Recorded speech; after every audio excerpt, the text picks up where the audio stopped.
Bonjour, bienvenue sur ma chaîne Fleur de Soleil Guidance Intemporelle. Alors aujourd'hui, j'avais envie de partager avec vous une histoire personnelle que j'ai vécue sur plusieurs mois, mais vraiment qui s'est concrétisée lors d'un voyage en Pologne en mai 2023, un voyage que j'ai fait avec mon frère. En fait, si on remonte un petit peu le temps,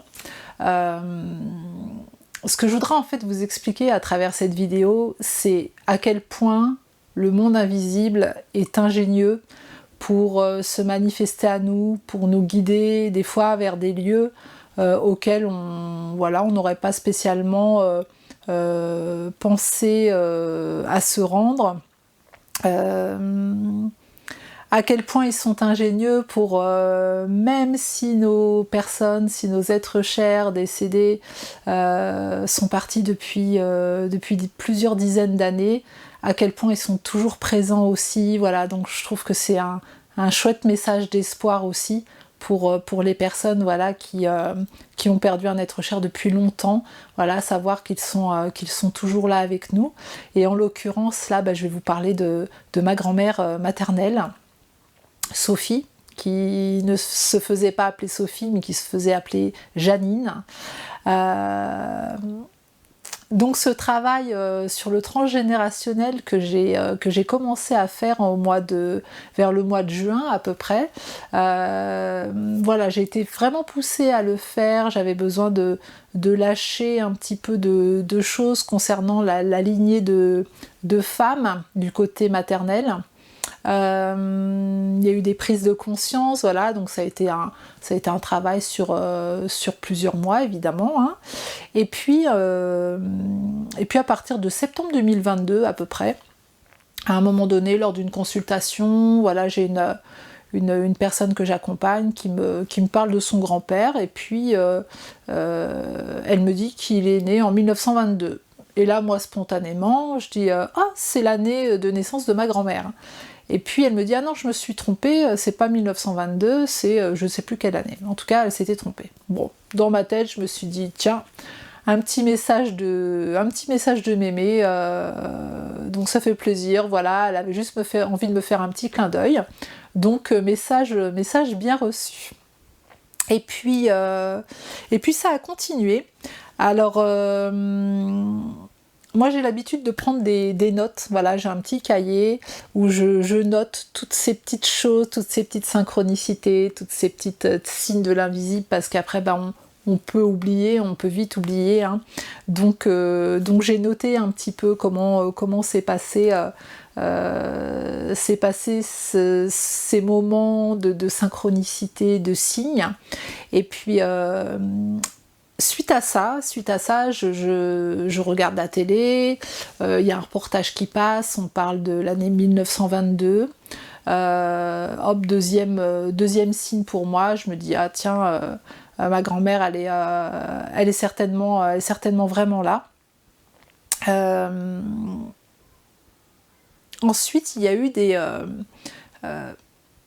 plusieurs matins de suite, je me réveillais, et quand je regardais le réveil, il était 5h55.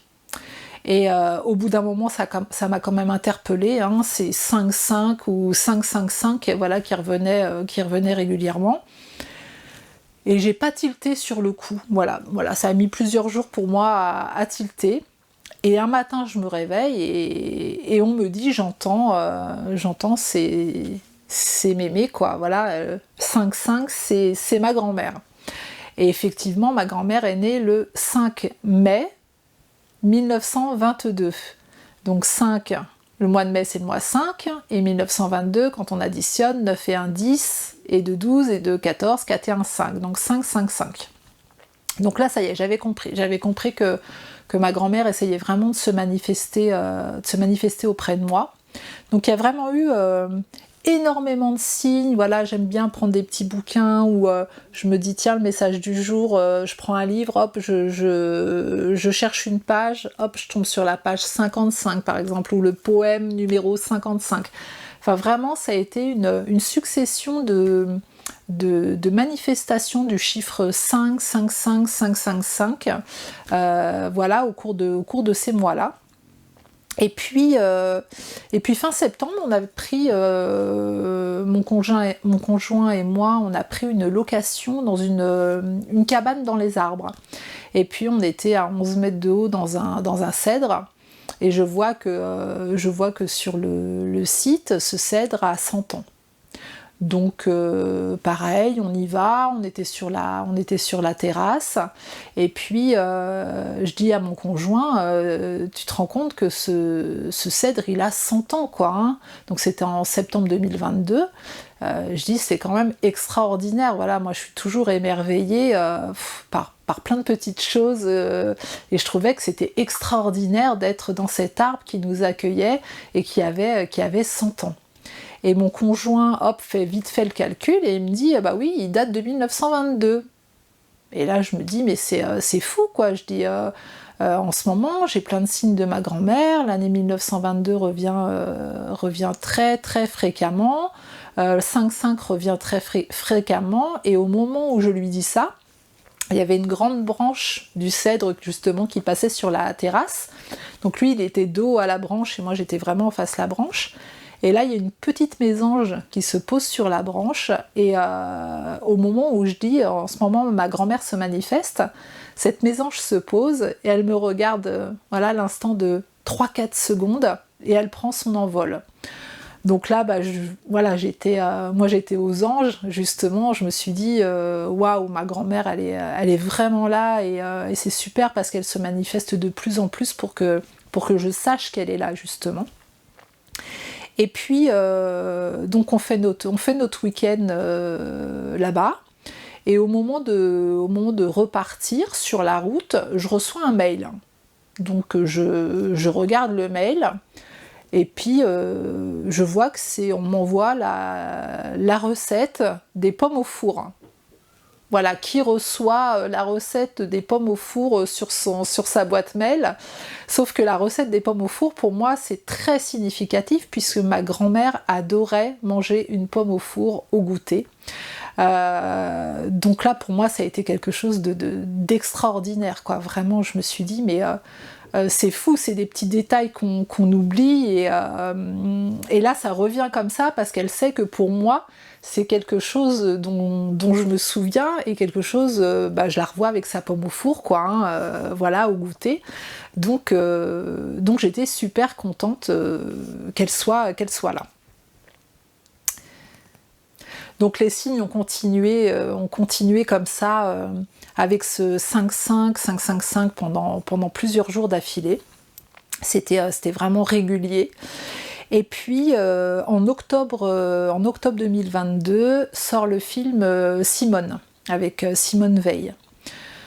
Donc on m'invite fortement à aller voir ce film, donc ce que je fais, et puis je découvre cette femme extraordinaire qu'est Simone Veil, la vie qu'elle a eue.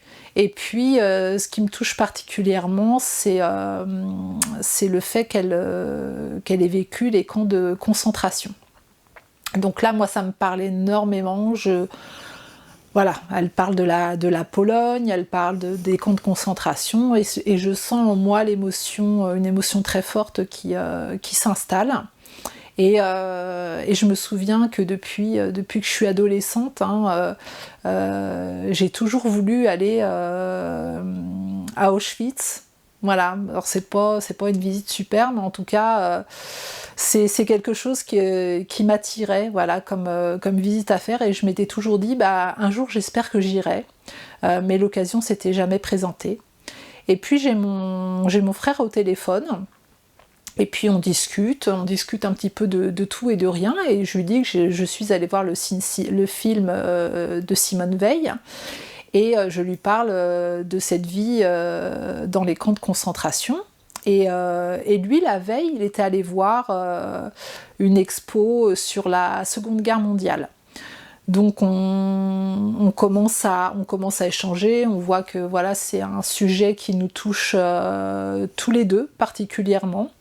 Et puis de fil en aiguille dans la conversation comme ça, je lui dis que bah oui, effectivement, les camps, c'est vraiment un lieu que sur lesquels j'aurais aimé aller un jour. Et il me dit que lui aussi, mais voilà, qu'on n'avait jamais trouvé quelqu'un pour nous accompagner quelque part. Et puis je dis à mon frère, je dis écoute, on y va tous les deux. Et puis il me dit ok, c'est parti. Je dis ok, vraiment on le fait. Ok, on le fait vraiment, on part tous les deux. Et c'est parti comme ça. Voilà, ce jour-là, on s'est un petit peu... je sais pas ce qui s'est passé, mais en tout cas, le côté action, voilà, était vraiment présent, besoin de concrétiser quelque chose. Alors je pense que ma grand-mère était très présente à ce moment-là, hein, et puis surtout qu'elle voulait qu'on parte tous les deux. Donc on commence à parler un petit peu des dates, quand est-ce que ça pourrait se faire, sur combien de jours, ce qu'on voulait faire exactement. Donc nous, ce qu'on voulait faire, c'était découvrir sa ville natale. Donc sa ville natale, c'est Lopuszka Wielka, donc c'est une ville au sud-est, pas très loin de l'Ukraine, en Pologne. Et puis les camps étaient à peu près à 1h45, 2h de sa ville natale. Donc on s'est dit, ça serait sympa de partir plusieurs jours et puis justement de faire sa ville natale, d'aller visiter les camps, au moins faire ces deux choses-là. Puis découvrir un petit peu une partie de son pays, de sa région, enfin vraiment ça nous tenait vraiment à cœur. Donc vient le moment de choisir la date de ce voyage. Donc on était à peu près au mois d'octobre, hein, comme je vous disais. Donc on pense prochaines vacances scolaires, parce que pour mon frère, fallait qu'il parte pendant les vacances scolaires. Pour lui, c'était plus pratique. Donc on commence à regarder les prochaines vacances. Donc Noël, c'était pas la peine. Le mois de février, en Pologne, c'est de la neige, il fait très froid. C'était pas la peine non plus. Et les prochaines vacances, ça tombait sur avril-mai. C'était à cheval avril-mai. Moi, je dis à mon frère, fin avril, je peux pas parce que y a des anniversaires qui sont en cours, donc je pourrais éventuellement la première semaine de mai. Et puis lui, il pouvait aussi la première semaine de mai. Donc on se dit ok, et sans vraiment réfléchir en fait, on se rend compte qu'on va partir du 4 au 7 mai 2023. Donc je vous rappelle que ma grand-mère est née le 5 mai 1922. Donc on partait le jeudi matin 4 mai au départ de Paris pour Francfort. Et puis ensuite on faisait Francfort-Cracovie. Et dans l'organisation de notre voyage, du coup on voulait faire la ville natale de ma grand-mère plus les camps. Donc en arrivant le jeudi, on arrivait normalement en début d'après-midi. Donc se poser un petit peu. Le vendredi, on faisait la ville natale de ma grand-mère. Le samedi, on faisait les camps de concentration. Et on repartait le dimanche midi à peu près. Et puis on se rend compte que le jour où on serait dans la ville natale de ma grand-mère, c'était le jour de son anniversaire. Donc jour pour jour, elle prenait naissance là-bas 101 ans avant. Donc ça, c'était... j'y reviendrai, mais émotionnellement, c'était très, très, très fort. Et puis vient le jour du départ. Alors, le jour du départ en avion, donc on prend notre vol. Donc Paris-Francfort, tout se passe super bien. Donc on atterrit à Francfort. On n'a pas très très longtemps à attendre, à peu près 1 heure. On reprend notre avion, donc direction Cracovie. Donc ça faisait à peu près une demi-heure qu'on volait. Et puis j'entends le pilote qui commence à parler en allemand. Et donc on ne comprenait absolument rien. Et j'entends juste problème technique. En tout cas, j'entends technique. Voilà. Je dis à mon frère, c'est bizarre, j'ai entendu comme s'il y avait un problème technique. Donc mon frère me dit, je sais pas, j'ai rien compris. On regarde un petit peu autour de nous, la tête des gens, pour voir s'il fallait s'affoler ou pas. Les gens, non, n'avaient pas l'air de s'affoler. Il y avait juste la personne qui était dans notre rangée de 3, là, qui était un petit peu prostrée. Mais bon, voilà, ça ne nous a pas plus interpellés. Et puis on entendait quand même les gens, voilà, qui échangeaient de plus en plus. Donc mon frère, lui, il est allé se renseigner auprès d'un couple apparemment de Français un peu plus loin qui comprenait bien l'allemand. Et puis moi, je suis allée voir le steward en essayant de me débrouiller avec mon anglais avec lui pour voir ce qui se passait réellement. Donc il m'explique qu'effectivement, il y a un problème technique avec l'avion. Donc ça faisait une demi-heure qu'on volait, on était à peu près à une toute petite demi-heure de Cracovie, mais le steward m'explique qu'on allait faire demi-tour et qu'on allait retourner sur Francfort, mais qu'on était en totale sécurité, que voilà, pas de panique, tout va bien. Bon, pas de panique, tout va bien, hein, on fait confiance. Donc on se rassoit à notre place, et puis mon frère m'explique effectivement que oui, les Français ont compris qu'on retournait sur Francfort, que c'était lié à un problème technique de l'avion. Donc moi je dis à mon frère, je dis t'inquiète pas, je dis j'ai reçu tellement de messages de protection avant de partir, comme quoi on allait être protégé pendant ce voyage. Donc voilà, pas de souci. Alors vu qu'ils parlaient tous en allemand, bah, nous on comprenait pas, donc quelque part c'était très bien. On n'a pas mesuré l'ampleur du problème technique en fait, hein. Et arrivé sur l'aéroport de Francfort, bah là il y avait un camion de pompiers, une ambulance, les gendarmes qui attendaient l'avion en fait, hein. Donc le problème technique devait être bien plus important que ce qu'ils avaient voulu nous faire entendre. Et puis là, la personne qui était sur notre rangée, là, elle s'est mise fortement à pleurer, donc je pense qu'elle a retenu toutes les émotions parce qu'elle avait bien compris ce qui se passait. Elle avait bien compris toutes les émotions, en tout cas elle a bien exprimé toutes ses émotions à ce moment-là, et donc tout s'est bien passé, hein. Voilà. Je pense que le problème était, ça aurait pu être beaucoup plus grave, mais vraiment on se sentait protégé. Donc on descend de l'avion, bon avec mon frère c'est vrai qu'on s'est dit c'est embêtant parce que nous on a peu de jours en Pologne.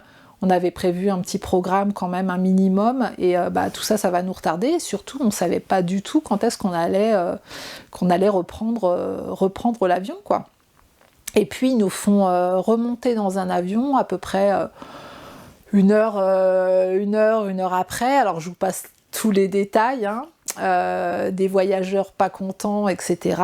Et je vois le numéro de vol, voilà, dans lequel on va monter. Et c'était le vol, je me souviens qu'il y avait 2-5, hein, donc ça devait être le vol LH 1551, voilà, 1551. Donc je dis à mon frère, vu le numéro de vol, c'est bon, Mémé nous dit que tout est ok, que ça va bien se passer. Voilà, elle continue à nous accompagner dans notre voyage. Donc on atterrit, après toutes ces péripéties, on atterrit à Cracovie.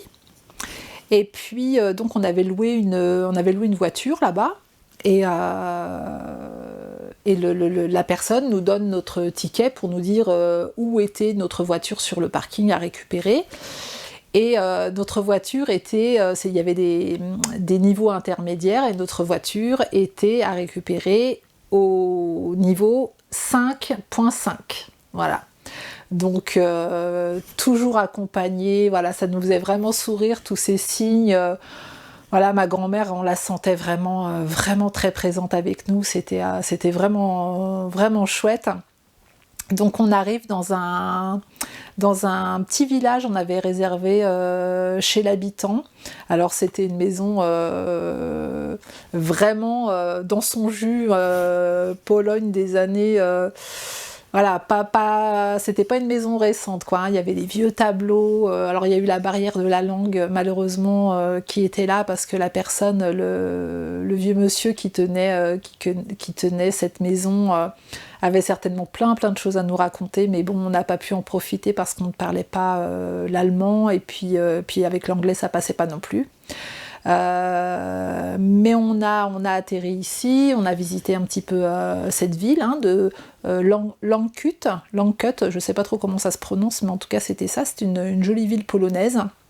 On est allé dans une église où il y avait des chants polonais, des tableaux de Jean-Paul II un petit peu partout. Donc pour nous, dans notre famille, voilà, ça faisait un petit signe supplémentaire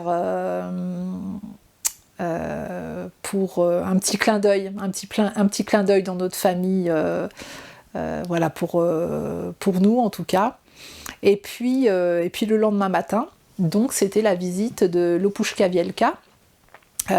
Donc on s'y rend, on arrive dans ce village, donc un village, on ne savait pas trop à quoi s'attendre, donc c'était vraiment en campagne, il n'y avait pas de centre-ville comme on peut voir en France, donc c'était une route en fait, c'était très vallonné, c'était juste une route avec de la forêt, avec beaucoup de nature, et des maisons de plusieurs couleurs, il y avait des bleus, il y avait des vertes, il y avait des roses, enfin bon, c'était vraiment chouette.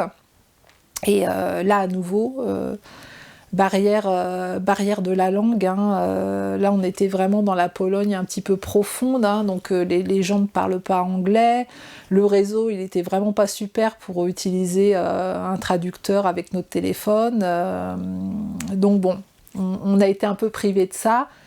Mais c'est pas grave, voilà, on s'est rendu surtout au cimetière. Il y avait un cimetière dans ce village, et puis on s'est dit on va peut-être retrouver, on va certainement d'ailleurs retrouver des tombes avec le nom de famille de nos ancêtres. Et puis on arrive dans ce cimetière, alors un cimetière qui n'était pas du tout comme en France, là les tombes étaient très rapprochées, c'était un peu désorganisé, il n'y avait pas d'allée comme en France où tout est bien propre, bien rangé, on peut passer entre les tombes. Non, là pas du tout, les tombes étaient vraiment très très très rapprochées, ça faisait un petit peu des blocs. Et puis on a vu le nom de notre famille, le nom de famille de ma grand-mère maternelle sur beaucoup de tombes. Donc à chaque fois qu'on s'arrêtait devant une tombe avec mon frère, avec le nom de famille qui était certainement de notre famille aussi, puisque c'était un petit village, donc on ressentait exactement les mêmes choses au même moment avec mon frère. Voilà, soit on ressentait de la tristesse, on ressentait que ça nous prenait le cœur, ça nous prenait la gorge, enfin bon, vraiment on avait les mêmes ressentis au même moment. Mon frère est aussi beaucoup dans le ressenti, capte énormément de choses du monde invisible. Et puis après être resté quand même pas mal de temps dans ce cimetière, et puis on s'est arrêté en fait sur une tombe de 1880, voilà, avec le nom de notre ancêtre là. Il y avait un petit banc au bout de cette tombe, donc on s'est dit tiens, on va se poser là. Et puis pour continuer le travail transgénérationnel qu'on voulait faire tous les deux, on s'est assis là et chacun de nous a déposé, a rendu à chacun ce qui devait être rendu à chacun. Donc là, je vous passe tout le côté émotionnel du moment parce que c'était vraiment très très émotionnel. Savoir qu'il y a 101 ans, jour pour jour, notre grand-mère naissait dans ce village, c'était extraordinaire. Alors, au moment où je vous dis ça, là, j'ai plein de frissons, donc je pense que ma grand-mère est présente. En tout cas, c'était vraiment... émotionnellement, c'était vraiment un moment très très fort pour nous. Je suis désolée, j'ai coupé la vidéo parce que l'émotion du moment, je me suis reconnectée à l'émotion du moment et puis je pouvais plus trop parler. donc on a passé un bon moment dans ce village à filmer, à prendre des photos, à envoyer, à faire un petit film aussi pour notre mère, notre tante, nos tantes en tout cas, la famille qui pouvait pas venir ou qui viendrait certainement jamais dans le village de leur maman, quoi. Donc on sentait aussi qu'avec mon frère c'était un vrai privilège qu'on était en train de vivre tous les deux. C'était magnifique. Et ensuite, après avoir passé la journée là-bas, donc on est reparti sur Cracovie. Et donc là, on a visité un petit peu Cracovie, le centre historique, voilà, une très jolie ville, hein, comme les villes de l'Est, un petit peu, qui ressemblent un petit peu à Prague. Voilà, c'était très beau. Et puis le samedi, donc, on avait prévu d'aller sur les camps, donc camp Auschwitz et Birkenau. Donc on arrive là-bas, et moi depuis vraiment plusieurs semaines, j'entendais le mot pardon en fait, hein, besoin de, je sais pas comment expliquer, mais besoin de mettre de la lumière et besoin de demander pardon en fait, hein, aux personnes qui ont pu torturer et aux personnes qui ont subi la torture. Les deux en fait, hein. Alors j'espère que je ne vais choquer personne, hein, mais vraiment j'étais poussée à mettre de la lumière autant sur les victimes que sur les bourreaux. Et c'est ce que j'ai essayé de faire, parce que c'était vraiment pas facile, vraiment vraiment pas facile. Quand on est là-bas et qu'on ressent toutes les énergies, et encore, hein, voilà, comme nous disait notre guide, les camps là sont propres et il n'y a plus d'odeur, quoi, hein, donc à l'époque c'était pas la même chose, hein, voilà, c'était des températures négatives très très basses, c'était des odeurs de, voilà, on brûlait les corps à longueur de journée, hein, des milliers de corps par jour, donc il y avait vraiment une ambiance macabre, hein. On était vraiment en contact là avec l'énergie de l'humain la plus atroce, et en même temps avec l'énergie de l'humain la plus lumineuse, parce qu'on voyait qu'entre les déportés, les personnes, voilà, qui ont subi toute cette torture dans les camps, cette solidarité, cette envie de vivre aussi, voilà, hein. Donc il y a eu beaucoup beaucoup de prise de conscience à ce moment-là sur l'importance de la vie, hein, quand on est confronté à la mort. C'est pas un sujet tabou, hein, le fait d'être confronté à la mort, on parle de la vie aussi, on a envie de vivre plus, on n'a plus envie de perdre de temps, en tout cas même pour tous ces gens-là en fait. Alors je sais qu'on a chacun notre chemin, mais en tout cas c'est comme ça qu'on l'a vécu avec mon frère, c'est que la vie elle peut changer du jour au lendemain, et qu'elle est hyper importante, et quand on a envie de réaliser quelque chose, si on peut le réaliser, si on peut mettre les moyens pour le faire, en tout cas, c'est important de le faire, vraiment. Et ce passage dans les camps, ça nous a plus ramené à la vie plutôt qu'à la mort, voilà, hein. Et moi je me voyais dire pardon tout le long de la visite, parce que je sais pas pourquoi, mais voilà, je sais pas ce que nos ascendants ont vécu là-bas, je sais pas ce que certaines personnes de notre famille, justement, hein, dans ce travail de lignée, a vécu là-bas, s'il y a eu des déportés ou pas. Je sais que ma grand-mère était arrivée en France jeune, avec ses parents, que leur ferme a été réquisitionnée par les Allemands, donc voilà, elle les appelait les Boches, hein, voilà, fallait pas trop parler des Allemands à ma grand-mère. Mais en tout cas, voilà, ça a été un moment encore très émouvant et très important pour les prises de conscience, et je pense lâcher des choses dans le transgénérationnel. Et puis ensuite on repartait le dimanche, hein, donc entre deux, mon frère avait fait une réclamation à Lufthansa pour ce qui s'était passé à l'aller avec l'avion.